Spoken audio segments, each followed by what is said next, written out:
Hey there, curious minds. Tonight we're diving deep into the heart of a forgotten soundscape. You crouch low in the warm dusk of a Cambodian rice paddy, knees brushing wet leaves, the air dense with a syrupy mix of smoke, soil, and the fading heat of a long day. A gentle trickle of water runs past your feet, cutting through the paddies like veins in the land's green skin. Fireflies wink lazily above the surface. The last of the birds mutter bedtime gossip overhead, and then there it is. A single frog croaks from the shallows, then another farther off. Soon an entire chorus erupts, loud yet oddly soothing, as if the land itself has exhaled after holding its breath all day. You think it's just background noise, but here's the thing: what you're hearing is an ancient weather forecast. A story croaked out in chirps, ribbits, and bassy echoes, designed not for human ears, but still somehow understood by those who listened with enough patience.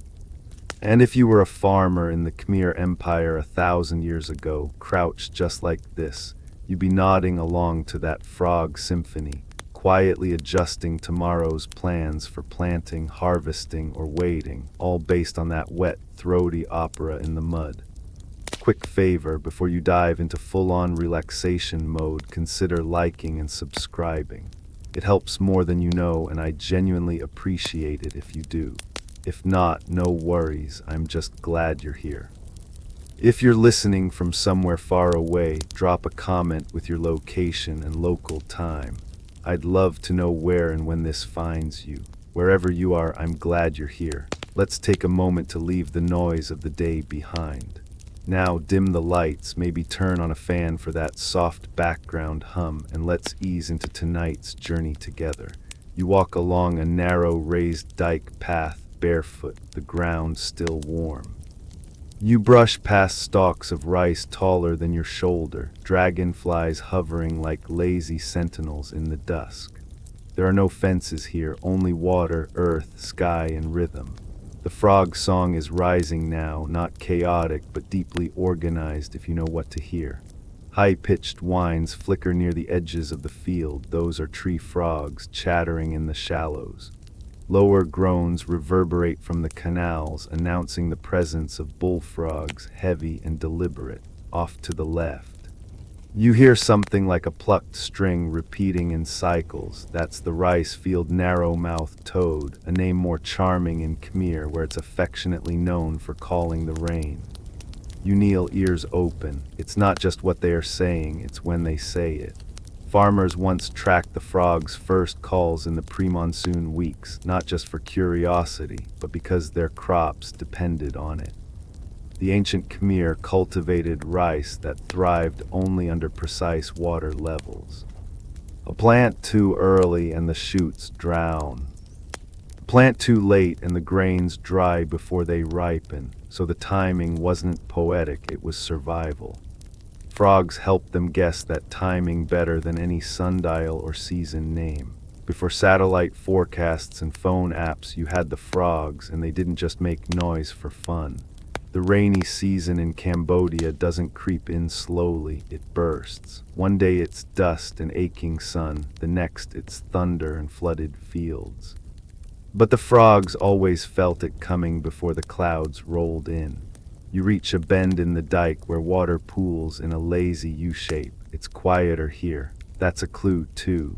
The old farmers had names not just for frogs, but for their silences.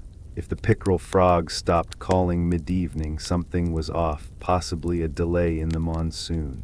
If the chorus swelled for 3 nights in a row, a heavy storm might be within 72 hours. Historians still argue whether these interpretations were accurate across all villages or just a few, with especially attuned elders. But the consistency of frog-based forecasting in oral traditions suggests they were more reliable than we'd give them credit for. You hear the sound again, the clicky squeal of a micro-hylid. That's a small one, yet its timing is no joke. That frog tends to call only when the air pressure dips and humidity rises past a critical point. Exactly what happens 48-72 hours before major rainfall in this region. So yeah, that annoying high-pitched squeak.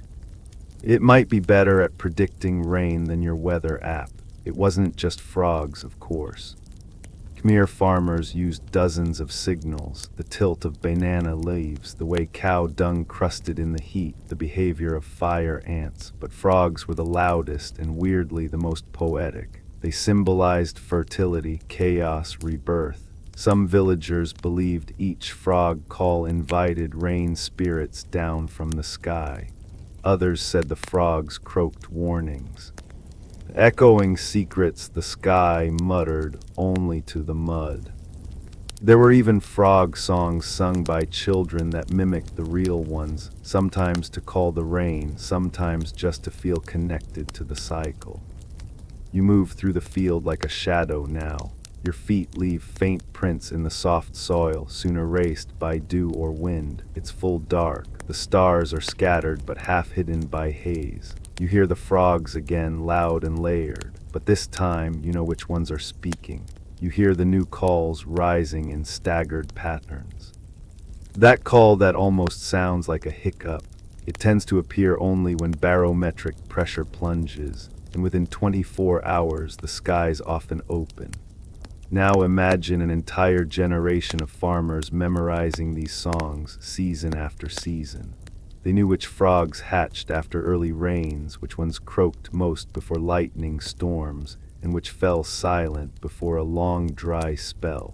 It's like they were walking around with an invisible symphony etched into their brains. No textbooks, just memory. Passed down by fathers, mothers, grandmothers, whispered at dusk like bedtime stories of life and survival. But there's one frog you're hoping to hear, the fabled keek, plang, or thunder frog. This one's mostly legendary now.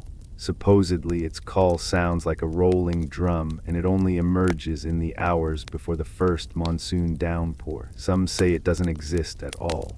Some say it's just a misheard buffalo toad, still in stories. It's the final alarm, the last call before the heavens open. You listen for it tonight, though you're probably more likely to hear a moped backfiring in the next village. The frogs are still singing as you sit by the edge of the paddy, your toes in the water. You don't need to understand every sound to feel their intent. They aren't just background noise anymore. They are language, a layered, living code you're only beginning to grasp. And even though your phone's in your pocket and you could check the forecast in seconds, it's oddly tempting to rely on this old way instead. No ads, no glitches, just a few frogs and 1,000 years of instinct. Because sometimes the quiet knowledge passed down in croaks and squelches speaks louder than anything glowing on a screen. You lean back on your elbows, the damp soil cold and soft beneath you. The sky overhead still teasing a promise of rain that hasn't quite arrived yet. The frogs are louder tonight. There's a layered urgency to the noise, like an orchestra hitting a strange, ribbity crescendo you weren't expecting. But this is exactly the kind of sound Khmer farmers used to listen for. Not just the volume, but the texture of the croaks, the pacing, the depth, the direction. You wouldn't think it, but those swampy love songs were once taken very seriously. They weren't random noise, they were prophecy. And you, curled up under the stars like some damp anthropologist, are now tuned into a full-blown rain rehearsal. Ancient Khmer rice farmers were in some ways part-time frog translators. They spent their lives listening to this chorus year after year, until they could tell the difference between the casual croaking of a humid evening and the frenetic, throat-vibrating panic that came just before a downpour. To an outsider, it sounded like chaos. But to someone who spent their entire planting season depending on the rain, it was basically a spreadsheet. You shift your weight slightly and listen harder.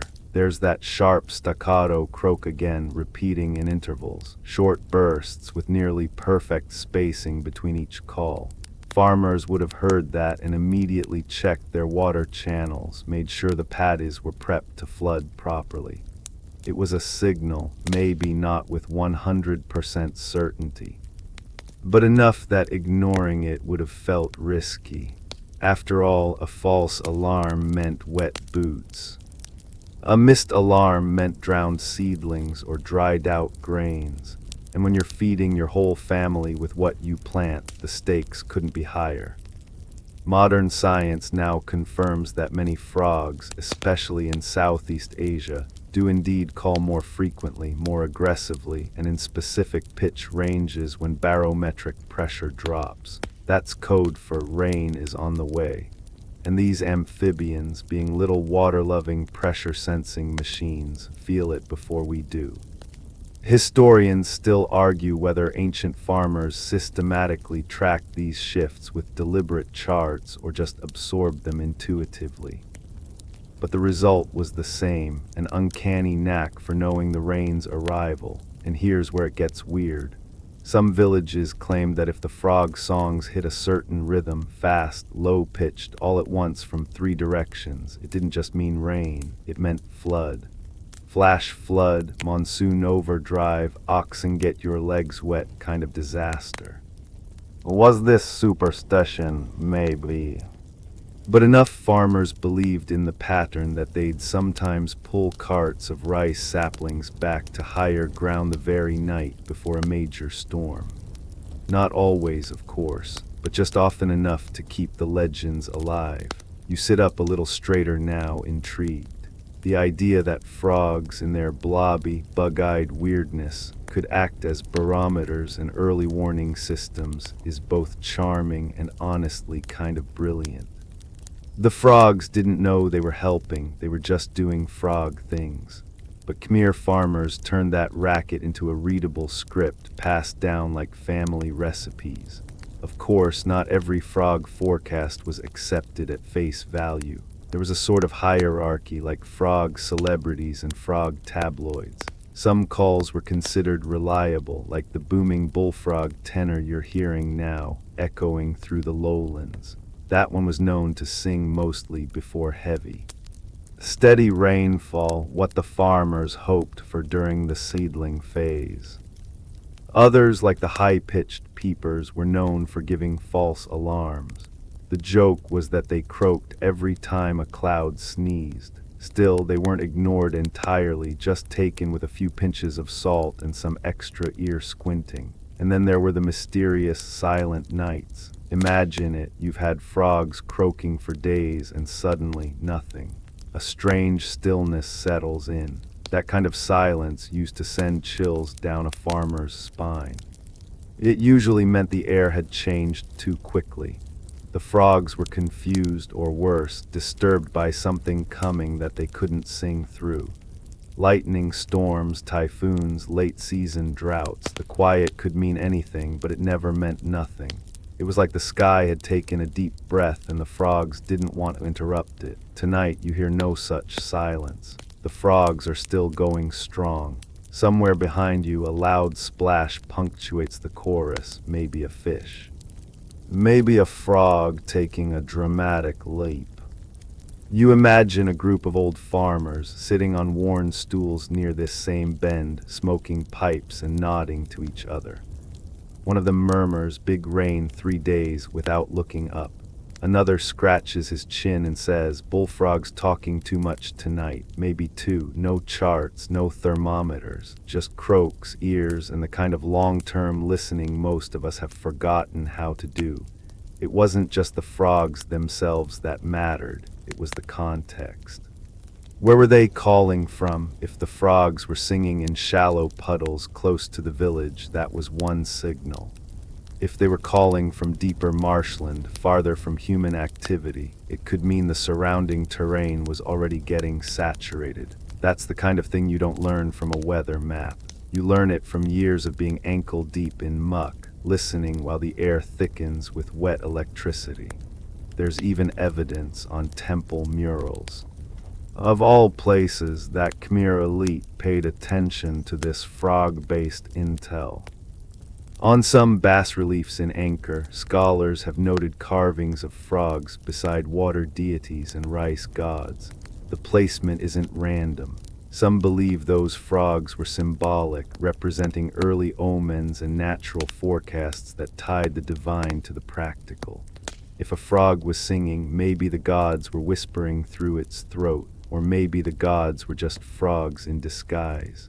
Stranger things have been worshipped. You pause as a loud, guttural call vibrates up from a nearby ditch. That one sounds angry, or as one farmer once joked, like he lost a bet with the sky. But angry frogs meant change always did. The more agitated the call, the closer the shift in weather. Frogs don't sing for drama, they sing to survive, to mate, to declare territory and warn others that the storm's about to crash their party. You glance upward, still no rain, but the smell has changed. The air tastes of stone and ozone now, not grass. You wonder how many nights like this went undocumented. How many generations leaned on these frog concerts not as myth, but as a daily, vital tool. Because when your calendar's written in mud and rain, you need every singer you can get. You duck under a drooping palm frond, mud squelching beneath your feet as you wander deeper into what would have been a bustling Khmer village at the start of planting season. There's no electricity here, just the flicker of oil lamps, the soft rustle of banana leaves in the wind, and the familiar weight of moisture pressing on your skin. The homes around you aren't towering stone marvels like the temples of Angkor. They are low, practical, and built to breathe. Woven bamboo walls stretch across wooden frames, lifted slightly off the ground on stilts to avoid the creeping floods that came like clockwork every year. And behind those walls, the real weather experts sit cross-legged, sipping something bitter and watching ants. Yes, ants. You pause, watching a long line of them now, tiny black bodies marching in a jittery zigzag across the exposed roots of a tree. In ancient Khmer communities, if those ants started moving en masse toward higher ground or frantically sealed off their tunnels, people noticed. That wasn't just an insect emergency, it was nature's red flag. You think frog songs are hard to interpret? Try reading insect evacuation plans. There's an old saying that gets passed around in stories. When the ants walk high and the frogs sing deep, take your grain and climb. It sounds dramatic, but then again, so is drowning your entire rice harvest. People watched more than just bugs, though. They watched the sky like it owed them something. You glance up at it now, and it's easy to see why. It's a giant, shimmering weather map, once decoded through muscle memory rather than meteorology. Villagers here knew the difference between the lazy drift of fair-weather clouds and the jagged teeth of monsoon storm lines. They didn't need color-coded satellite images. They had neck-craning elders with squinty eyes who could tell you the odds of rain just by watching how fast a shadow crawled across a mountain ridge. Even the wind was treated like a neighbor with moods. A wind from the south probably meant steady rain. A sudden gust from the east might mean trouble. And if the wind circled as if confused about where it was headed, well, you'd better hope the frogs weren't singing. Some of these weather reads were more intimate. People listened to their own bodies. If your knees ached before the storm hit, you weren't just unlucky, you were storm sensing, a kind of human barometer. It sounds ridiculous now, but turns out there's some truth there. Modern medicine says changes in atmospheric pressure really can affect joint fluid and inflammation. So when Grandma said her hip hurt and warned you to cover the firewood, that was science in a woven sarong. And let's talk about the smell. Before a monsoon rolled in, villagers would sometimes sit in silence just to sniff the air. Ozone, damp grass, the sharp metallic scent of lightning waiting in the wings. You smell it now, don't you? That heavy, silty aroma like wet stone and moss. That smell meant time. Time to secure the roof thatch, lift baskets onto shelves, and tell your kids to find the ducks before they floated away. Historians still argue whether all this natural observing was formalized into ritual or just passed down through repetition. Was it science, magic, instinct? The lines blur when your entire calendar is decided by mud and thunder. You step onto the edge of a raised porch and imagine an elder watching you with one eyebrow arched. He's seen this before, another city dweller come to marvel at old ways like they are relics, but you can't help it. There's something comforting about how alert and attuned people used to be. No apps, no radar sweeps, just the full-body attentiveness of living close to the land. Now here comes the fun part. Some villagers had pet frogs, not out of affection, but as live weather stations. They'd keep them in clay pots under the house, and if the frogs started getting restless, climbing the pot walls, croaking before dusk, refusing to eat, it was a sign. One particularly dramatic uncle swore that his frog once escaped a full day before a landslide hit. Coincidence? Maybe. But try telling him that while he's rebuilding his goat shelter. And speaking of goats, oh yes, them too. Animals were mood rings, chickens flapping for no reason, rain, dogs barking into the empty sky, storm. Cows refusing to wade into a favorite patch of grass, floodplain shifting. Everyone was a weather sensor. Some scholars now call this distributed ecological memory, which is just a fancy way of saying everyone noticed everything because it mattered. You walk past one home where the mud wall is etched with small carvings, sun symbols, jagged lines like lightning, rows of dots trailing upward like ants on a mission. It's hard to say whether these were doodles, charms, or primitive data logging, but they make you pause. Someone sat here and carved what they saw, not what they wanted to see, not what they feared, but what they knew to be true, at least for that season. And those truths passed from mouth to ear. Generation to generation, without wires or towers or Doppler anything. Just calloused hands, aching joints, attentive eyes, and an enormous respect for the sky. The village around you seems frozen in that eternal moment between the breath of the earth and the storm's first sigh. You understand now that weather wasn't just an inconvenience, it was the script that wrote life. Crops, feasts, funerals, love stories. And village feuds, they all bent around the clouds like vines seeking light. The frogs may have sung the opening notes. But the villagers were the conductors, reading every twitch of nature's baton and adjusting their rhythm to match. You turn toward the sound of distant thunder, not yet here but definitely on its way, and for once you don't need a forecast to believe it. The breeze carries a low, hollow knocking, bamboo tapping bamboo in a rhythm older than any calendar you've ever trusted.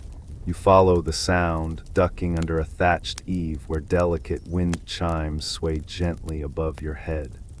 They are not decorative, at least not only that. Each clink and rattle was once part of a village symphony, an audio alert system played by the wind itself. Khmer farmers didn't just listen to frogs, they listened to everything.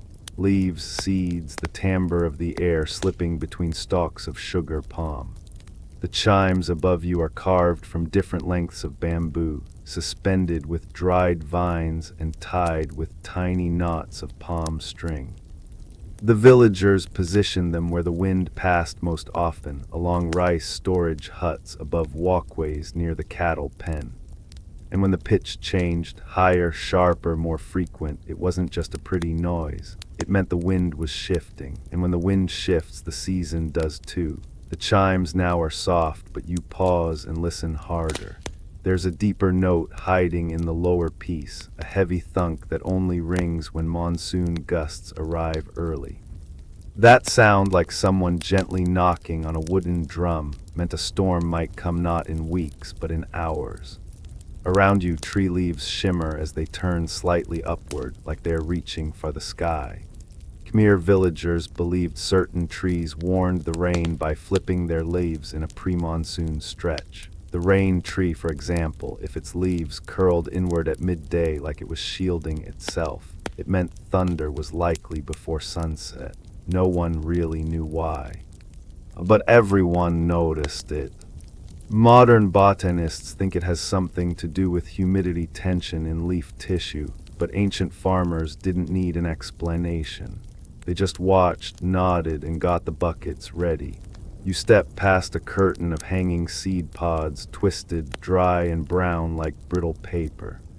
When the air thickens with pre-rain tension, these pods start to pop open with little clicks, their seeds tumbling out like whispers of what's to come. Some villagers even placed them in baskets under eaves to listen for the sound. If more than a few popped before noon, they said, "You'll want to be indoors by dinner." Now you squint at the plants nearby: bananas, sugar palms, taro, and jasmine. These aren't just dinner ingredients, they're indicators too. Jasmine flowers often bloom just before a big shift in weather, sometimes bursting open at night right before a storm. And if banana stalks start leaning east for no apparent reason, that's the wind's subtle way of saying, "Hope you didn't leave the laundry out." Historians still argue whether Khmer farmers ever created formal botanical charts, or whether all this plant watching remained verbal, passed around like gossip at a rice harvest. But either way, these weren't garden observations, they were decisions: when to plant, when to harvest, when to run. The breeze picks up and the bamboo chimes strike again, this time a three-note rhythm. You don't know what it means, but someone used to. Maybe it was old Ta Savin, the village elder who tied beads to the chimes and claimed each one echoed a wind that once saved his crops. He wasn't just nostalgic, he was decoding the music of the land. And speaking of music, birds get in on the action too. You hear a quick trill now, sharp, urgent, like someone shaking dice over your head. That's the call of the coal bird, one of the louder members of this ecological chorus. Its frantic cry was believed to precede heavy rain by a few days. Some villagers even referred to it as the crying rice spirit, sent to wake lazy farmers and remind them to sow or suffer. And that's the thing, every element of this world had layers of meaning stacked like steamed rice cakes. You didn't just walk past a swaying branch or a chime or a spilled seed. You read it, felt it, weighed it against your bones and memory. The Khmer didn't need weather reports, they were the weather reports. Even the dust had something to say. During the tail end of the dry season, you could judge the rain's approach by how dust settled, or didn't. If it clung to your ankles like cloying flour, refusing to scatter, people whispered that the sky was about to exhale. But if it drifted lazily and rose up when you walked, chances were you had another dry week ahead. Who needs barometric pressure when your legs feel like powdered ginger? Not you, apparently. You step onto a worn dirt path lined with neem trees and flowering frangipanis. Insects hum in lazy arcs across the field, but listen carefully. When the chorus of crickets stops all at once just for a beat and the wind holds its breath, you should too. That's the kind of pause that precedes something big. Maybe a storm, maybe just a sudden gust, but something. There was an old superstition that if you heard your own name whispered in the trees during one of those silences, you shouldn't look up. The rain might come sooner if you acknowledged it. Weird, sure. But when your entire life depends on whether the sky decides to bless or betray you, you start taking even the weird signs seriously. And look, there's a stone tucked under a tree root, smooth and round but painted faintly with concentric circles in faded red pigment. This is one of the few physical relics used by weather interpreters, echo stones, they were sometimes called. If you tapped them with a stick and the echo sounded flat, rain was near. And if the echo rang sharp and bounced 3 times, clear skies. Or so they claimed. Honestly, it might have just been a way for kids to bang rocks and call it science. Still, you crouch next to one and give it a quick knock. There's a dull reply like a tired drum. Does that mean rain tonight? You glance up as the wind sighs through the chimes again. It's not just frogs that know things. Sometimes the land itself hums with quiet warnings. Hidden in the rustle of dry leaves and the heartbeat thrum of bamboo tubes swaying in rhythm with a sky that's always, always watching. You stop in your tracks as the first RRRBRRT echoes across the flooded paddies. It's not loud, not yet, but it cuts through the rustling leaves and distant bird chatter like a starting pistol whispered instead of fired. The farmers nearby don't flinch. They nod, adjust their conical hats. And a few glance toward the horizon where the sky, while still blue, seems a little thicker with heat than before. That sound, it's not just a frog, it's a calendar entry. A notification from the earth, croaked straight from the mud's mouth.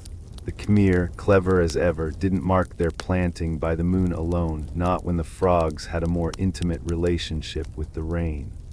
To them, frogs weren't background noise, they were timekeepers. Messy, squelching, moisture-obsessed timekeepers. There was a particular chorus, one that included the blunt chirp of the rice paddy frog, the clicking laugh of the banded bullfrog, and the staccato whine of the tree frogs, all layered like instruments in an orchestra. When these sounds overlapped just right, usually just before the first full monsoon, it meant one thing: grab your seeds, it's go time.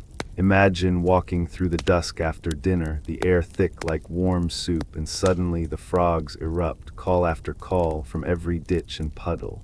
Your spine tenses because you know what that means. Your uncle told you, your grandfather told him. That symphony only plays before the skies change. You don't need to check your rice charts, you just need to listen.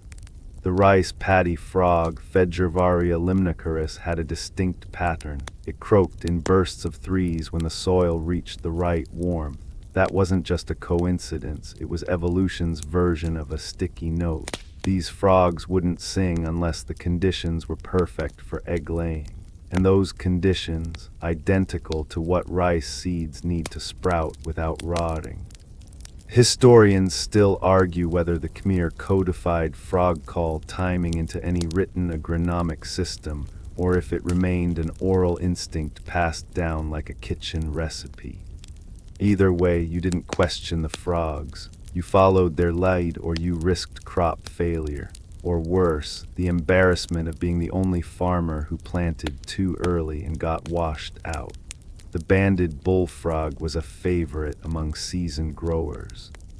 It's not a pretty call, more like a balloon deflating through a kazoo. But when that sound kicked in at night, it usually meant the first true rains were exactly 5-7 days away. Not the fake-out sprinkle that trickled in early May. Not the teasing drizzle that ruined everyone's laundry. No, this was the real deal. If you wanted to impress your neighbors, you timed your field prep to the bullfrog window. Miss it, and your seedlings might drown. Now the tree frogs were a different beast altogether. Light, fast, jittery little things. Their chorus acted as an atmospheric accelerant. If the lowland frogs were the drumline, tree frogs were the violins. They didn't just predict rain, they reacted to pressure shifts, sometimes hours before a sudden downpour. Farmers told their kids to run for cover if the tree frogs went quiet at sunset. That eerie hush after hours of noise, that was the universe's shut up and shelter moment. And here's where things get weird. Some elders swore that the direction of the frog song mattered. That if the chorus drifted west to east, the rains would come from the inland mountains, gentle, rhythmic, reliable. But if the croaking started in the east and moved west, storms from the sea, turbulent and erratic, you couldn't prove it on paper. But you also couldn't explain why the villagers always built their temporary levees facing eastward when the frogs told them to. Not everything makes sense in spreadsheets. You walk farther and notice the farmers aren't just listening, they're watching. Eyes squinting, necks craning as if trying to see the sound. That's because different frogs popped up in different zones. A rice paddy frog wouldn't stray into dry bamboo groves, and a tree frog wouldn't be caught dead in the muddiest ditches. By tracking where each call came from, the Khmer could map wet zones before the first drop of rain fell. It was like predictive meteorology without satellites. Just mud, ears, and a really good memory. One quirky tradition: some families kept a frog log. Not a book, an actual log, a hollowed-out tree trunk placed near the house where frogs tended to gather. Kids were assigned to sit quietly for a few minutes after dinner and report which frog sang first. If the same frog called 3 nights in a row, the father would declare it planting week. No one challenged it, because more often than not, he was right. You reached the edge of a water basin and crouched down. The surface quivers slightly with movement, tiny heads poking up like gossiping neighbors peeking through curtains. One ribbits, then 2 more join. Within seconds, a full-throated riot breaks loose. You almost want to applaud, because you finally hear it, the calendar song, the one every Khmer farmer waits for. Low, pulsing croaks beneath sharp whines, accented by rhythmic splashes as the frogs move through the shallows. And then silence, just for a beat. Just long enough to make you hold your breath. Then an overlapping cascade of new croaks, each more insistent than the last. That was it. The ghost signal, time to prep the fields, time to burn the chaff, time to thank the frogs for their flawless timing and hope you remembered everything they tried to tell you. Even if, on some level, they were mostly just looking for romance. It's funny, isn't it? The whole agricultural cycle depending on the nighttime dating habits of amphibians. Yet it worked, year after year, and if you ever doubted it, well, your neighbor who ignored the frogs. He was the guy begging for spare seed by the time yours sprouted green and perfect. And now, as the chorus continues behind you and the sky slips from gold to bruised purple, you wonder how much quieter your life would be if you just listened more. Not to phones, not to emails, but to wind, water, and frogs, of course. Because sometimes the best calendars are soft, wet, and stubbornly loud after sunset. You wouldn't think frogs had moves. But here you are, kneeling beside a shallow rice terrace, watching a full-blown amphibian dance-off unfold in the twilight. It starts with a twitch, just a single hind leg stretch from a male rice paddy frog perched on a half-submerged reed. He's silent for a moment, calculating like a gladiator deciding whether to roar or run. Then, without warning, he leaps, an elegant arc that ends with a wet plop and a splash that's more show than function. He lands directly in front of another frog who barely reacts until he does. Suddenly, they're both hopping, darting, circling each other in slow, deliberate bursts. It's not a fight, not yet, it's more like a ritual, and the older farmers watching beside you are nodding quietly because they've seen this before. This isn't just frog flirtation, it's a forecast in motion. The Khmer didn't only listen to frogs, they watched them. Studied their movements the way we might analyze stock trends or fantasy football stats. A single jump meant little. But a pattern leaps across wet soil, twitches in dry patches, slow mating crawls through the reeds that was meaningful. It told them what the earth was about to do. Right now, the frogs are starting their amplexus spiral. That's the technical term, amplexus. The male clings to the female's back like a tiny hitchhiker while she trudges toward the best egg-laying spots. It's not romantic. It's clumsy, clingy, and often results in both of them slipping off a leaf and Bella flopping into a puddle.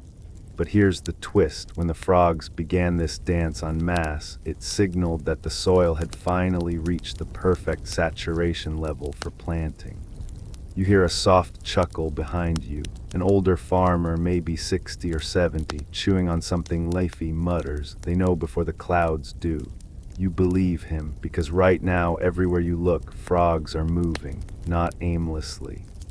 Not randomly, but with strange, synchronized urgency, like someone whispered a memo only they could hear. One tiny green tree frog climbs a stalk of lemongrass and does a midair twist before launching into a water-filled footprint left by a carabao. Another frog, black-spotted and bulbous, sits perfectly still until a low grumble from the distance jolts him into motion. And yes, you felt it too. The first rumble of thunder, just barely there, but enough to start the frog parade. Historians still argue whether the Khmer developed an actual lexicon of frog behavior.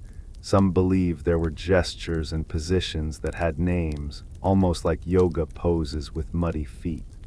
Others think the interpretations were more instinctual, like reading your grandmother's expression without needing words. But one thing was certain. When the frogs danced, the humans danced too. Not literally, though that sometimes happened after enough palm wine. No, the dance was logistical. Timing the planting teams, prepping the draft animals, sharpening the plows, and sorting out who got which field row first. And the frogs led it all, silently but unmistakably. There's something mesmerizing about it. Watching these tiny creatures with their bubble throats and frantic limbs lead the seasonal charge like generals in a silent war. One pair, still locked in their ungainly embrace, drifts past you on a floating twig. You resist the urge to help them steer. They know where they are going, even if it looks like bumper cars in a koi pond. Not all dances were graceful. Some frogs got territorial, especially the males of Calula pulchra, the chubby banded bullfrogs with voices like old accordions. They puffed up like balloons and postured on the edge of puddles, blocking rivals with their inflated necks and burpy warnings. If a challenger came too close, it wasn't uncommon to see a brief wrestling match, legs flailing, throats wiggling, until one gave up and sulked off into the grass. Loser of the dance. One quirky belief held by some Khmer villages was that if a frog accidentally leaped into a cooking pot left out overnight, it meant the rains would arrive in exactly 3 days. No more, no less. The pot would then be moved to the field, turned upside down as a kind of muddy offering to the spirits of fertility and amphibious precision. Sounds strange, sure. But remember, we still throw coins into fountains and wear lucky socks to job interviews. People make sense of nature however they can. And in ancient Cambodia, frogs were your seasonal weathermen, matchmakers, and spiritual go-betweens. Some nights, villagers would sit quietly around the edge of the wet fields, torches dimmed low, just watching the frogs. Listening, yes, but mostly watching. Tracking how many jumped north, how many headed into high grass, how many lingered near the raised planting beds. It was like watching traffic patterns, except instead of planning your commute, you were planning your entire year of food and survival. You shift your weight and feel a frog dart past your ankle, brushing your skin with its cool, wet body like a slippery blessing. They are everywhere now, moving in spirals, in leaps, in clumps and puddles and clusters of eyes that blink in perfect, eerie unison. It's like someone shook the land and whispered, "Now," and the frogs answered with motion. A few. Younger kids, their feet caked in silt and their shirts long abandoned, begin hopping along behind the frogs, mimicking them with laughter. A game that's part dance, part superstition.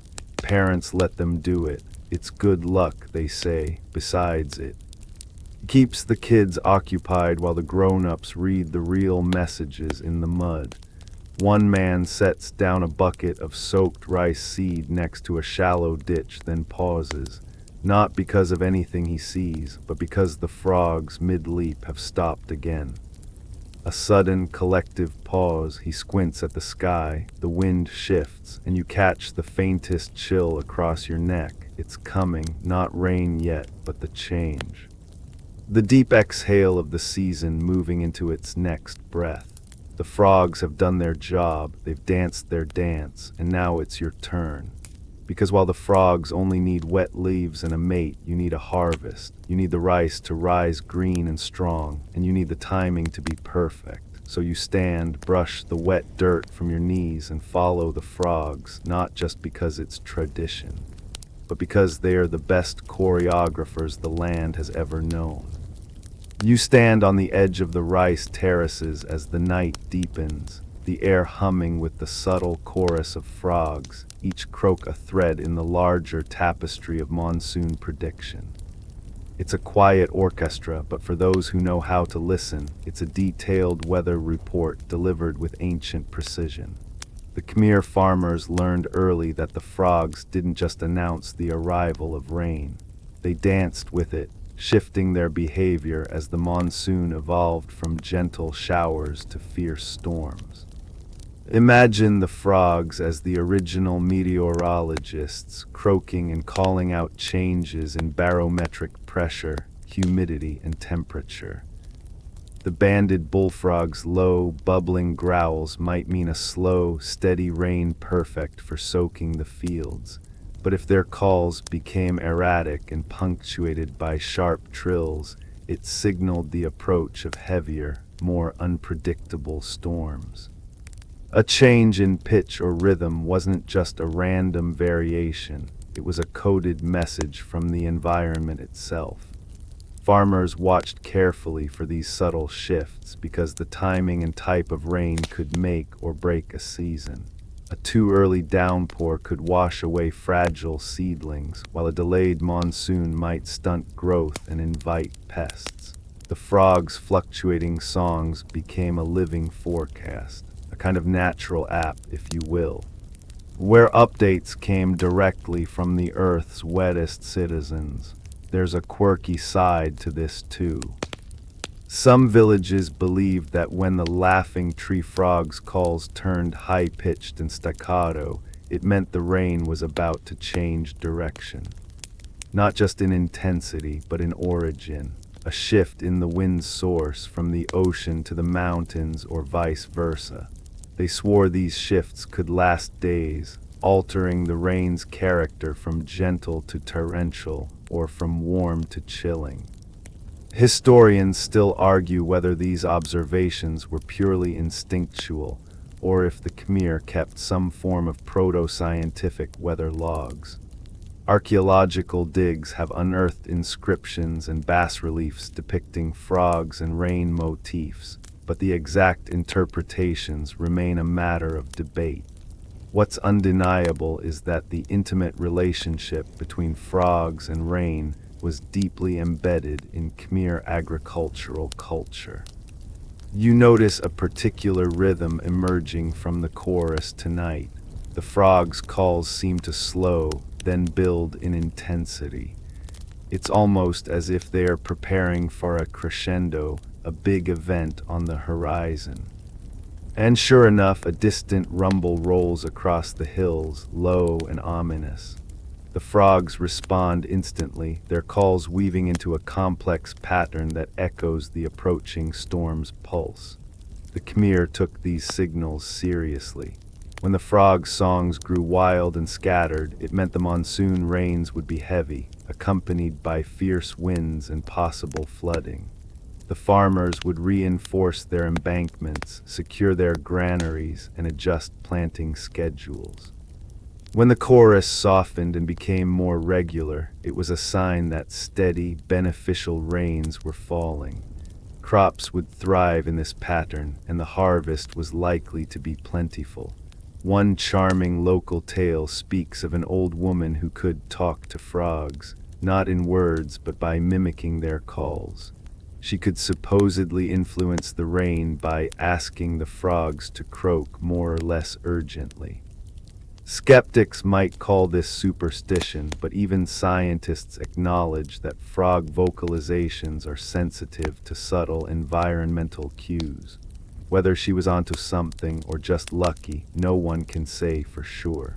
The frogs also played a role in signaling the end of the rainy season. When their chorus thinned out and grew sparse, the farmers knew the dry months were near. They would begin harvesting, drying, and storing the rice. It was a natural calendar, one that replaced written schedules or clocks with living, breathing signals. You lean closer to the mud, catching a flash of iridescent green as a tree frog pauses mid-call. Its throat expands like a tiny balloon, pulsing rhythmically with each croak. The sound is hypnotic, almost trance-inducing. You wonder how much of this ancient knowledge is still alive, preserved in the hearts of descendants scattered far from the old paddies. The connection between frogs and rain was more than practical, it was spiritual.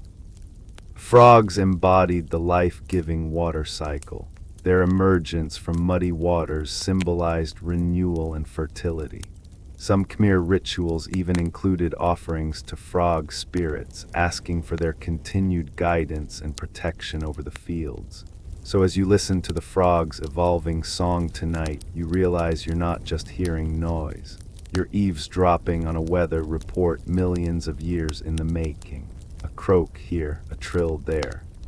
And the land speaks to those who know its language. The frogs are more than amphibians. They are storytellers, prophets, and custodians of the monsoon's mysteries. And you, standing here now, become part of that ancient conversation. You might imagine that ancient Khmer farmers had to rely solely on their ears and guesswork to interpret frog songs. But the reality is far more fascinating. While their tools weren't high-tech, they were ingeniously suited to reading the natural world around them. Simple, practical, and perfectly in tune with the rhythms of the land and its amphibian messengers. Picture yourself walking through the fields, holding a small bamboo tube carved precisely to amplify frog calls. It's a kind of early acoustic amplifier, designed not just for hearing better but for tuning into specific frequencies. Farmers would position this tube toward different frogs, isolating their calls like you might use a telescope for the stars. It helped distinguish the signals of one species from another, crucial because not all frog songs meant the same thing. There were also little sticks, shaped and sized to measure water levels in the terraces and ditches. These sticks worked in tandem with the frogs' calls. If the water was too low for the frogs' preferred breeding spots, the farmers knew the rains hadn't truly begun, regardless of the noisy predictions. A stick's wetness, or the absence of it, could confirm or challenge what the frogs seemed to be saying. You might find yourself amazed by the simplicity of these tools. No fancy gauges or mechanical devices. Just bamboo, wood, and an intimate knowledge of where and when to observe.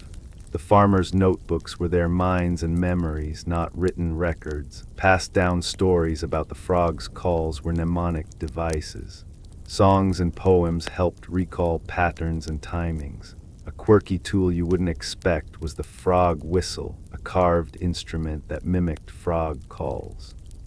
Farmers would use it to attract frogs during breeding seasons to confirm if certain species had arrived on schedule. Think of it as an ancient field test for rain forecasts. If the frogs responded, the rains were likely near. If they didn't, the monsoon might still be delayed. Historians still argue whether such whistles were primarily practical or had a ritualistic purpose. Some suggest these whistles were also used in ceremonies to honor frog spirits and encourage a good harvest. Others see them as early scientific tools designed for experimental observation, probably a bit of both. Another technique involved timing the frogs' choruses with phases of the moon. Khmer farmers noticed that certain species sang louder and more frequently during specific lunar phases. These lunar rhythms were woven into planting calendars. The full moon wasn't just pretty light on the fields, it marked critical moments for seed sowing or soil preparation. Based on how the frogs behaved, you might chuckle at the idea of farmers consulting frogs and moons together, but it was surprisingly effective. After all, nature doesn't operate in isolated signals. Rain, frogs, moonlight, wind, they're all threads in a single, complex fabric. To sharpen their skills, apprentice farmers would spend nights in the fields, eyes and ears alert. They'd memorize different frog calls, their meanings, and how those meanings shifted with context. It was a demanding job. Imagine being a frog translator without subtitles. Mistakes could mean lost crops or famine, and while these techniques sound quaint, they were deadly serious. The Khmer civilization's survival depended on it. Tools weren't just physical objects, they were mental maps and sensory attunements. They trained their senses to be as precise as any modern weather station. You see, interpreting frog songs was as much art as science, a living dialogue between humans and the environment. Each croak was a note in the symphony of survival. Sometimes you'd catch farmers rubbing their palms over smooth stones, using them to amplify or dampen frog calls during observation sessions. It's like ancient acoustic engineering, a tactile way to tune into nature's frequencies. They even sometimes used leaves as natural sound filters to block out other noises, focusing only on the frog's chorus. This hands-on relationship with the land fostered a deep respect and attentiveness that modern tech struggles to replicate. The farmers weren't just passive listeners, they were active participants, constantly testing, refining, and adjusting their interpretations. It's no wonder some modern scientists look back and wonder if this ancient acoustic ecology might hold keys to understanding climate patterns today. Could those simple frog whistles and bamboo tubes teach us something modern instruments miss? Historians still debate whether such indigenous knowledge was purely pragmatic or if it contained proto-scientific principles ahead of their time. For you, standing now amidst these rice paddies, it's easy to appreciate the patience and subtlety required. No buzzing machines, no satellite data. Just you, a bamboo tube, the moon above, and a chorus of frogs singing secrets only the most attentive could hear. The night deepens as you settle back onto the soft earth. The croaks of frogs weaving through the warm air like whispered invitations. It's no accident that these amphibian concerts became more than just a weather forecast. They were the pulse of an entire spiritual calendar. In ancient Khmer culture, the cycles of rain, frog songs, and ritual ceremonies formed an inseparable triad. Each ritual marked a chapter in the story of the land's fertility and the promise of future harvests. Picture a moonlit clearing where farmers gather, faces painted with mud and rice flour. Hands raised in rhythmic clapping that mimics the frogs' calls. The drumbeats echo the steady pulse of the monsoon, connecting the humans to the chorus of the wetlands. These ceremonies were performed not just to honor the rain or the crops, but to ask the frogs themselves for continued guidance. It was as if the frogs were sacred messengers between the earthly and the divine. One fascinating ritual was the Frog Festival, timed precisely to the peak of the early rains. During this festival, offerings of rice cakes, incense, and flowers were placed near ponds and rice paddies. Farmers believed that by honoring the frogs, they ensured the continuation of favorable rains and protection against drought or flood. The frog songs were interpreted as blessings or warnings, their volume and vigor shaping the mood of the festival. Some villages went further, believing the frogs' songs were direct communications from ancestral spirits. They thought that these ancestors had transformed into frogs to keep watch over the land and its people. This spiritual layer elevated the frogs beyond mere creatures of nature into symbols of rebirth and renewal. Historians still argue whether these ceremonies originated as purely pragmatic celebrations of agricultural cycles or if they were early forms of Khmer shamanism. Some scholars suggest that the frog's croak was considered a voice of the earth, channeling elemental forces. This debate is fascinating because it blurs the line between ecology and spirituality, science and myth. The timing of these rituals was crucial, held at moments when the frog's chorus shifted, say, the first sustained trills after a dry spell or the crescendo before the heaviest rains. This synchronization linked the community's activities, planting, harvesting, praying, with the natural rhythms of the environment. The rituals reinforced communal bonds and gave a tangible way to celebrate and respect the unpredictability of nature. You might be surprised to learn that the Khmer also incorporated frog symbolism into their temple art. Frogs appeared carved in bas-reliefs, often alongside water motifs and rain gods. These images served as reminders of the delicate balance between human endeavor and nature's whims. They were visual prayers, hoping to maintain harmony between man and environment. There's a quirky belief among some Khmer groups that if you hear a frog croak 3 times in a row during the ritual, it means the gods are especially pleased. A single ribbit might be ignored, but a triple call was a holy sign. Sometimes farmers would count the frog's calls like sacred numbers, seeking patterns much like modern statisticians seek trends. You find yourself imagining the soundscape of these ceremonies, the mix of frog calls, chanting voices, and rustling bamboo creates a hypnotic blend that carries people into a meditative state. The natural world and the human world blend into one living ritual.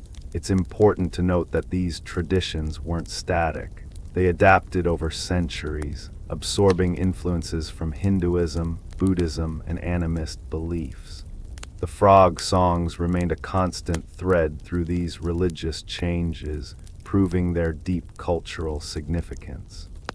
One village elder once told anthropologists that the frogs speak the language of the rains, and that losing this knowledge would be like losing the voice of the land itself. This perspective highlights how intertwined the frogs were with Khmer identity and survival. Even today, some Khmer farmers still observe these ancient rites, blending tradition with modern agricultural practices. The frog chorus continues to guide their planting calendars and their prayers, a living connection to ancestors long gone but not forgotten. You close your eyes for a moment, feeling the weight of these ceremonies, the layers of meaning beneath each croak. It's a reminder that sometimes the smallest creatures carry the heaviest spiritual messages, and in this shared reverence, the land and its people remain forever bound. You lean in closer, ears attuned to the nighttime symphony, wondering just how accurate these ancient frog forecasts really were. It's easy to romanticize the idea of farmers sitting quietly, deciphering frog calls to predict rains. But beneath the poetry lies a surprisingly effective natural weather station. Khmer farmers weren't just guessing, they had honed their skills over generations to a near-scientific precision. Of course, like any forecasting, it wasn't perfect, but it often beat other traditional methods. One mainstream historical fact is that many agricultural societies worldwide used animal behavior to anticipate weather. In Cambodia, the frog songs were one of the most reliable indicators. The frogs' mating calls, which demand specific humidity and temperature conditions, often preceded the arrival of the monsoon by days or weeks. If the frogs croaked louder and more frequently, rain was usually imminent. This natural warning system gave farmers precious time to prepare their fields and planting schedules. But how did these frog signals stack up against other traditional indicators, like observing cloud formations, wind shifts, or star positions? Khmer farmers combined all these cues in a layered approach. Frog calls, for example, were especially useful because they responded immediately to microclimatic changes. While clouds and winds could mislead due to sudden shifts, frogs reacted to subtle moisture changes at ground level. In that sense, frogs were more sensitive than other signs. A quirky detail you might enjoy is that some farmers believed certain frog species were more trustworthy predictors than others. For instance, the giant tuck-paw frog song was revered as a nearly infallible herald of rain, while smaller frogs were sometimes considered noisy distractors. Imagine trying to sort out which croak to trust when the whole marsh is alive with ribbits. It's like tuning into a crowded radio station. A hunting for the clearest signal. Historians still argue whether this selective trust in specific frog species was based on empirical observation or if it was influenced by folklore and superstition. Was the tuck-paw frog really more accurate, or was it elevated in status through stories and rituals? This debate reveals how intertwined practical knowledge and cultural meaning often are. Another layer to consider is that frog songs' accuracy varied with environmental changes. In years with stable weather patterns, frogs were almost flawless predictors. But in unusually dry or erratic seasons, their calls sometimes misled farmers. This unpredictability shows the limits of relying solely on animal behavior. Yet even today, modern meteorology acknowledges how complex and variable weather systems are. You'd be surprised to learn that Khmer farmers developed ways to cross-check frog signals with soil moisture and wind patterns. If the frogs croaked loudly but the soil remained dry, they might delay planting, hedging against false signals. This multi-sensory verification system was a practical safeguard. It shows that ancient farmers were keenly aware of the risks of false positives. And of course, there's always that human element. Farmers had to interpret these signs carefully, balancing hope and caution. Mistakes could be costly. But this uncertainty also fostered resilience and adaptability. Over time, communities refined their calendars and expectations based on collective experience. An intriguing scientific tidbit is that some modern ecologists study frog calls to monitor climate change. Because frogs are so sensitive to humidity and temperature, shifts in their calling patterns can reveal subtle environmental changes long before instruments detect them. It's a fascinating bridge between ancient wisdom and cutting-edge research. You might smile at the thought that these ancient Khmer farmers, sitting quietly in the dark, were practicing a form of ecoacoustics thousands of years before it became a scientific field. They were listening to nature's signals with a trained ear and an open heart. Of course, their weather predictions weren't as reliable as today's satellites and Doppler radars. But in their time, the frogs' songs offered some of the best guidance available. And sometimes, that was enough to survive the whims of the monsoon. So next time you hear frogs croaking on a humid night, remember, they might just be singing a secret forecast, one that's been trusted for millennia. You find yourself drawn deeper into the story, realizing that frog songs weren't just practical signals, but also powerful storytellers. In Khmer folklore, frogs occupy a curious space between the natural and supernatural. Their croaks echo not only through rice paddies, but also through tales whispered by grandmothers around fires.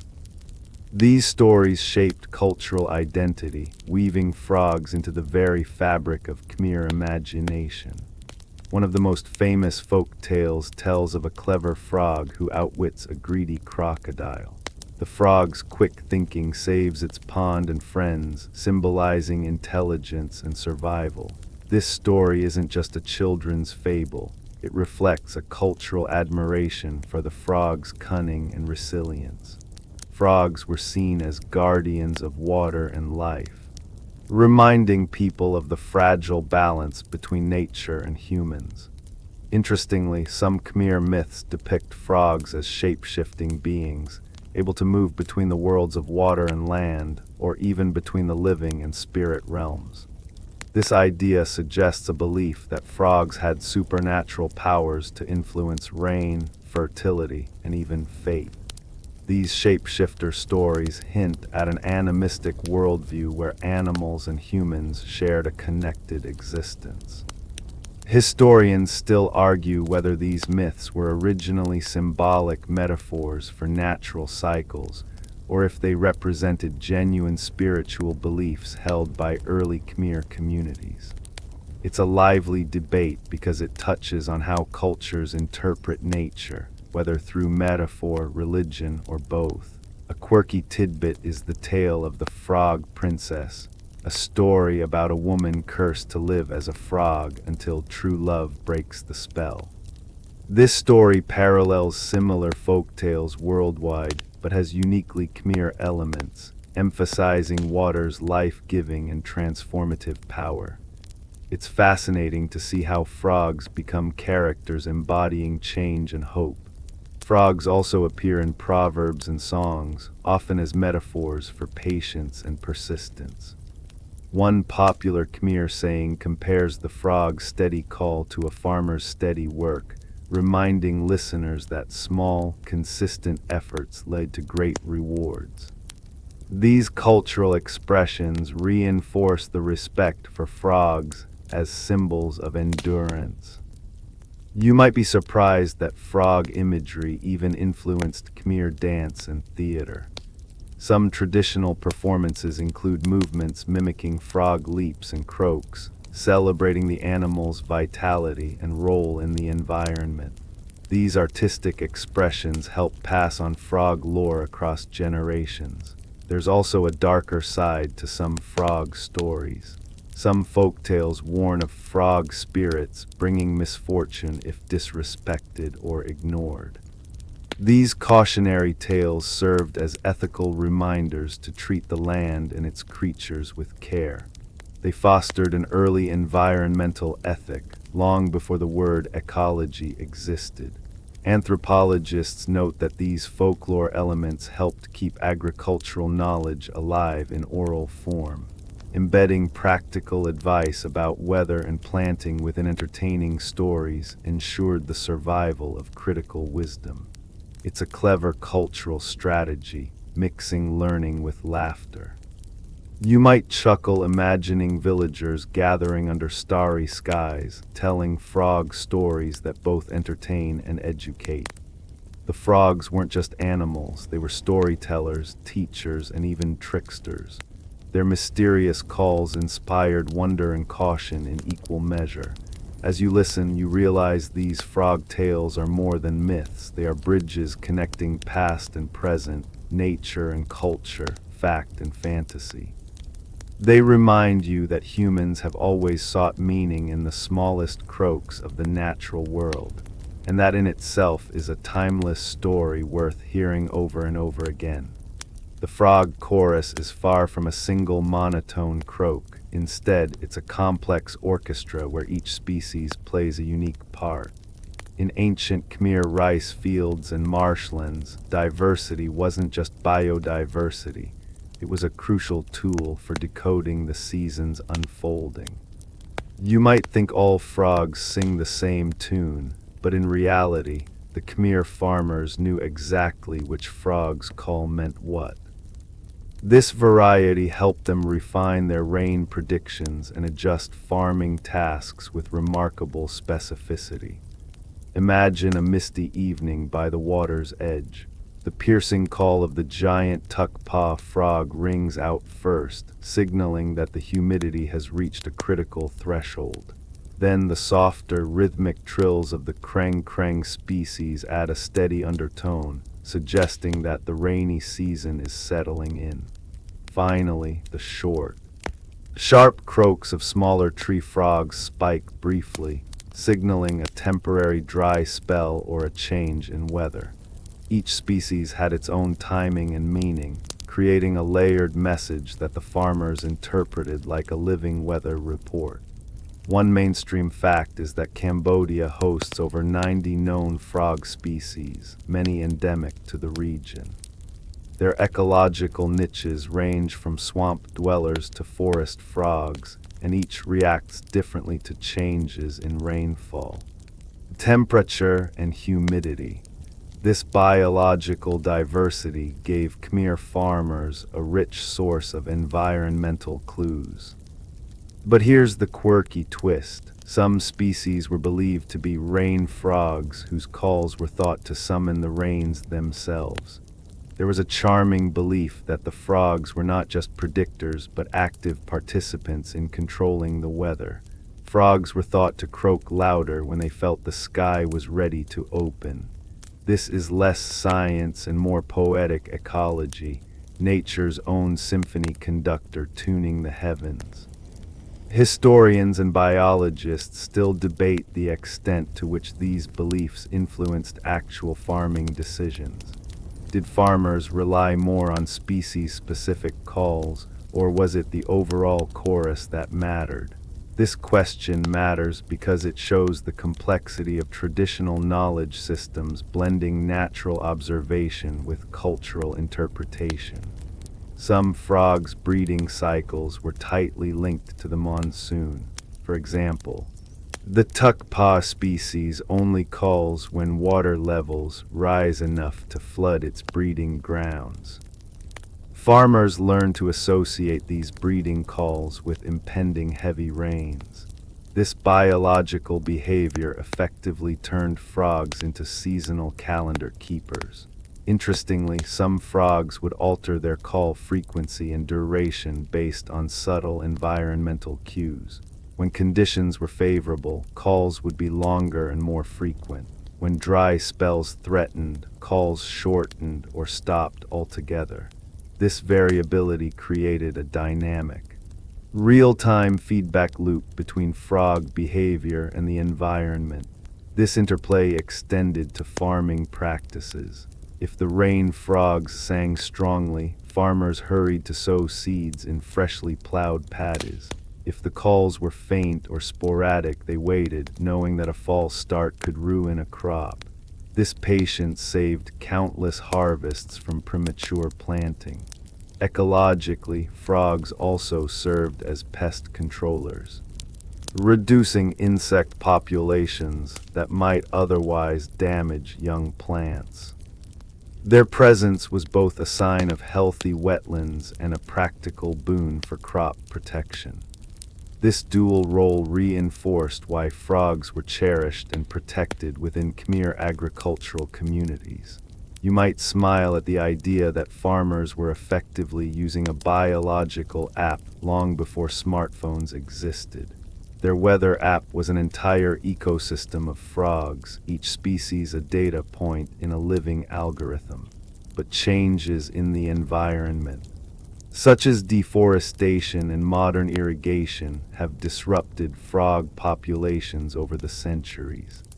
This loss threatens not just biodiversity, but also the traditional knowledge linked to it. It's a stark reminder that the frog's songs carry stories we risk losing forever. So as you listen to that nighttime chorus tonight, remember, it's more than background noise. It's a rich, complex conversation between earth, water, and life. And ancient Khmer farmers were among the world's earliest listeners. Their survival depended on it. You can almost hear the subtle shifts in the frog chorus over the centuries, changes not just in pitch but in presence and meaning. As Khmer farmers worked the land, transforming forests into paddies and digging irrigation channels, the environment itself changed, sometimes slowly, sometimes suddenly. These changes rippled through the delicate frog populations, shifting their behavior and consequently the very signals farmers relied upon. You might not think clearing a few trees or redirecting water would affect frog songs, but in reality, it altered the entire acoustic landscape of the fields. One historical fact is that the Anchor civilization's massive hydraulic systems drastically changed water distribution in the region. Built with incredible engineering skill, these reservoirs and canals allowed farmers to irrigate more land and control floods, but they also transformed wetlands and habitats. Frogs that depended on certain natural marshes either had to adapt or disappear. This ecological impact affected the reliability of frog calls as rain indicators. A quirky but true detail is that some frogs, displaced by these environmental changes, adapted by changing their call timing. Instead of croaking at night as usual, a few species shifted their vocal patterns to dawn or dusk to avoid new predators or human activity. It's a bit like city birds learning to sing earlier to dodge traffic noise. This unexpected shift created some confusion for farmers accustomed to traditional rhythms. Historians still argue about how quickly these environmental transformations affected traditional farming practices. Did farmers rapidly adapt their rain-reading methods, or did some resist change, holding onto old ways even as frog signals became less predictable? This debate reveals the tension between innovation and tradition in human-environment interactions. The introduction of modern irrigation also brought challenges. While controlling water allowed double cropping, it sometimes reduced the natural cues frogs used to time their breeding calls.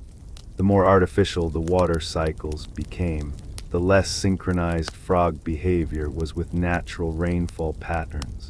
This disconnect weakened one of the oldest weather predicting systems on Earth.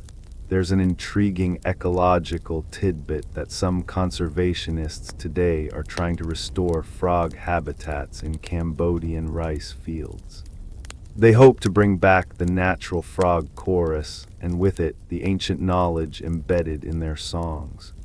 It's a blending of old wisdom and new science, aiming to heal both ecosystems and cultural practices.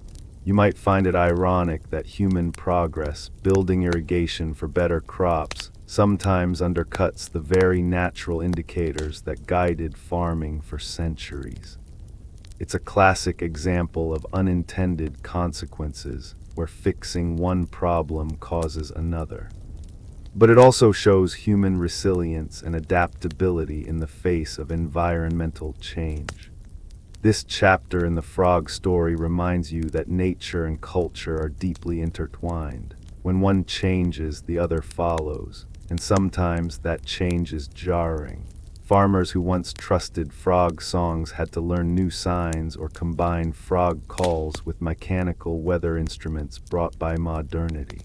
Yet, even amid these shifts, frogs continue their calls, adapting as best they can. Their songs are quieter in some places, louder in others, but always a reminder of an ancient partnership between human and amphibian. Listening closely, you hear echoes of a past where frogs and farmers were inseparable allies against the uncertainties of weather. So when the frogs sing tonight, think of them as voices of resilience. Nature's reminder that even as the world changes, some connections remain. And maybe, just maybe, if you listen carefully, you'll catch a hint of that old rain song too. You might imagine scientists today sitting quietly in Cambodian fields, headphones in, recording every frog croak with high-tech gear. They are, in a way, modern-day listeners trying to decode the same ancient messages Khmer farmers once did intuitively. Over the past decades, numerous scientific studies have taken an interest in how frog vocalizations correlate with rainfall and environmental changes. It's fascinating to see traditional knowledge meeting modern science, sometimes confirming what was known, sometimes raising new questions. A mainstream fact is that bioacoustics, the study of animal sounds, has become a powerful tool for understanding environmental health and climate patterns. Scientists use frog calls as bioindicators, signals that reveal the condition of ecosystems. In Cambodia, this method has helped document how frog populations respond to droughts, floods, and deforestation. It's a high-tech echo of the ancient Khmer rain reader's ear to the ground. But here's a quirky twist. Some studies found that not all frog calls correlate neatly with rainfall. In fact, some species' calls peak before rain, while others follow it. This complexity means that the ancient farmers' practice was likely based on a broad chorus rather than any single species. It's like trying to predict a symphony's mood by listening to just one instrument. This insight challenges oversimplified ideas about frog songs being straightforward weather predictors. Historians and scientists still debate whether modern interpretations risk over-scientizing traditional knowledge. Does dissecting the frog chorus with spectrograms and algorithms strip away the cultural and spiritual context that gave the calls meaning? Or can science and tradition peacefully coexist, enriching each other? It's an ongoing dialogue, much like the frog's own layered croaks.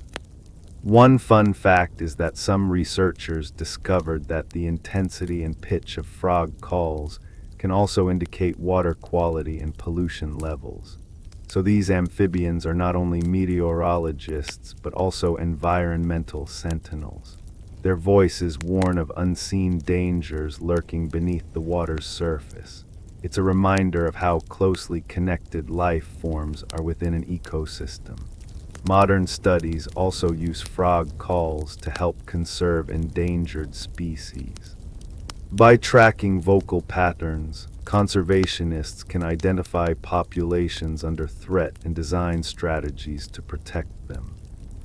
This blend of ancient listening and modern technology creates a new kind of harmony, one where frogs continue to guide human care for the land.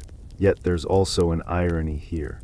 As scientists invest in understanding frog calls, frog populations worldwide are declining due to habitat loss, disease, and climate change. The very signals that once helped sustain civilizations are becoming harder to hear. This loss is a poignant reminder of the fragile balance between humans and nature. You might smile at the image of scientists debating frog calls while sitting amid the rice paddies. The same calls that once helped plant crops now help save species. It's a full circle moment spanning millennia, and it makes you wonder what ancient Khmer farmers would think of their frog allies being studied with such precision. So tonight, when frogs serenade the darkness, remember their songs are both ancient wisdom and living science. Each croak carries stories of survival, change, and hope. And by listening carefully, we join a long tradition of respect and curiosity. You find yourself standing on the threshold between past and future. The ancient Khmer farmers, with their patient ears and keen eyes, passed down a legacy woven from the croaks and calls of frogs. Today, their tradition echoes not only in the rural fields, but also in Cambodia's culture, art, and even in the hopes for ecological restoration. Frog songs have become symbols of connection to nature, to history, and to community. A concrete fact is that frog motifs appear in Khmer art and folklore. Sculptures and carvings often depict frogs alongside water lilies and rice stalks.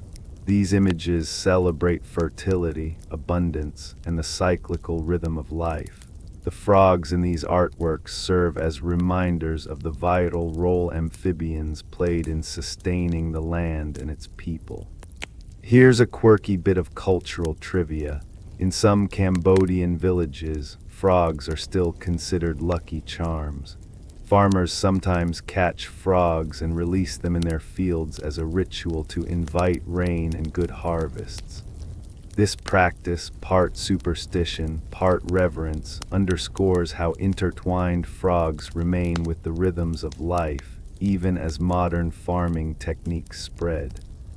Historians and anthropologists still debate how much of these traditions survived colonial disruptions, wars, and modernization. Did the frog songs and their meanings fade, or have they quietly persisted, hidden in songs, stories, and rural memories? The answer seems to be a blend of both, with efforts now underway to revive and document this intangible heritage. On a hopeful note, modern environmental groups and cultural institutions in Cambodia are collaborating to protect frog habitats and promote traditional ecological knowledge. They see the frog songs as not only biological phenomena, but also as cultural treasures worth preserving. These projects often involve local communities, blending scientific monitoring with storytelling and education. It's a beautiful fusion of old and new nature and culture. You might find it poetic that the frogs, once farmers' weather forecasters, are now ambassadors for ecological awareness. Their voices call us to listen, to slow down, observe, and respect the environment in ways our ancestors did. This revival carries the potential for renewed harmony between humans and their environment, a lesson as urgent now as it was 1,000 years ago. The frog songs invite you to imagine a future where ancient wisdom informs sustainable farming, where technology and tradition walk hand in hand. They remind us that even the smallest creatures can shape human destiny. As night falls and frogs begin their chorus again, you can almost hear the promise of tomorrow mingling with the echoes of history. So as you drift off, take comfort in this. The ancient Khmer farmers' rain readers live on, in every croak, every ripple in the rice fields, every whispered hope for rain. Their legacy is alive, waiting to be heard anew. The night deepens, your breathing slows. The frog chorus gradually softens to a gentle murmur, like a lullaby spun by the earth itself. You feel the weight of time settling softly around you, carrying you through centuries of whispered stories and patient listening. Imagine the soft shimmer of water reflecting moonlight on ancient paddies. Feel the moist air, thick with the scent of earth and growing things. Recall how frogs sang as both messengers and guardians. Their songs are threads woven through history's fabric, a reminder that life's rhythms pulse quietly beneath the surface of noise and haste. Let that thought soothe your mind. Let the memory of frog songs become a warm echo inside you. You are connected somehow to that vast cycle of water. Life and renewal, close your eyes. Hear the distant croaks fade slowly, like a soft wave retreating from the shore. Breathe deeply, feel peace settling in.